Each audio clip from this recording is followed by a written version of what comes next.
Perkenalkan, nama saya Vanessa Putri, NIM 2019-3304, minat ekonomi B, prodi pendidikan ekonomi. Masalah yang saya ambil yaitu tentang KDRT. Mengapa sih KDRT masih menjadi permasalahan sampai saat ini? Kekerasan dalam rumah tangga atau KDRT adalah tindakan yang dilakukan di dalam rumah tangga baik oleh suami, istri maupun anak yang berdampak buruk terhadap keutuhan fisik, psikis, dan keharmonisan hubungan sesuai yang termasuk dalam pasal 1 Undang-Undang Nomor 23 Tahun 2004 tentang penghapusan kekerasan dalam rumah tangga. Adapun faktor penyebab terjadinya KDRT. Yang pertama, faktor individu perempuan.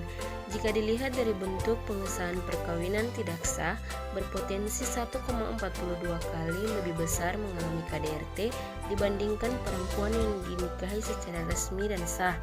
Yang kedua, faktor pasangan. Jika seseorang memiliki pasangan lain, berisiko 1,34 kali lebih besar mengalami KDRT dibandingkan yang tidak memiliki pasangan lain. Yang ketiga, faktor ekonomi.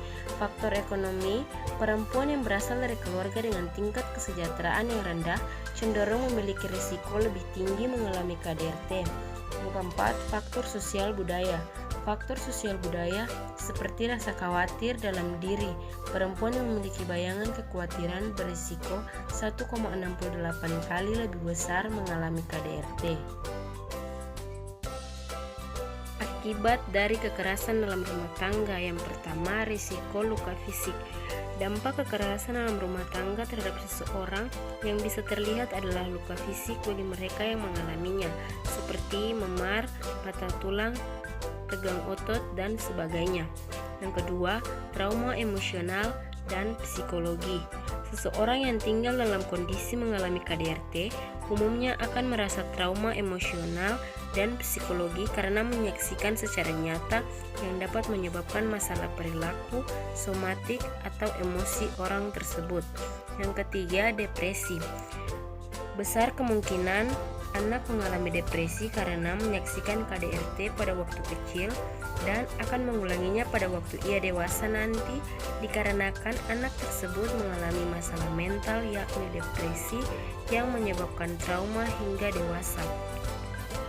Keempat, perilaku yang tidak wajar. Resiko tumbuh dengan perilaku tidak wajar seperti berbohong, mencuri, berkelahi, hingga aksi bullying yang kemungkinan besar terjadi karena pola interaksi sosial yang buruk. Yang kelima, paranoid. Terjadi karena korban kekerasan mungkin tidak bisa mempercayai hubungan dengan orang lain lagi. Yang keenam, rasa tidak tenang. Seseorang merasa tidak tenang karena mengingat bekas luka maupun kekerasan yang dialami sehingga hari-hari kehidupannya dipenuhi rasa takut. Adapun solusi yang dapat dilakukan yaitu 1. Meningkatkan komunikasi internal secara santun antara anggota keluarga. Yang kedua, saling menghargai antar anggota keluarga. Ketiga, komunikasikan kebutuhan ekonomi dalam keluarga secara bersama-sama. Yang keempat, membuat perencanaan dalam keluarga secara bersama.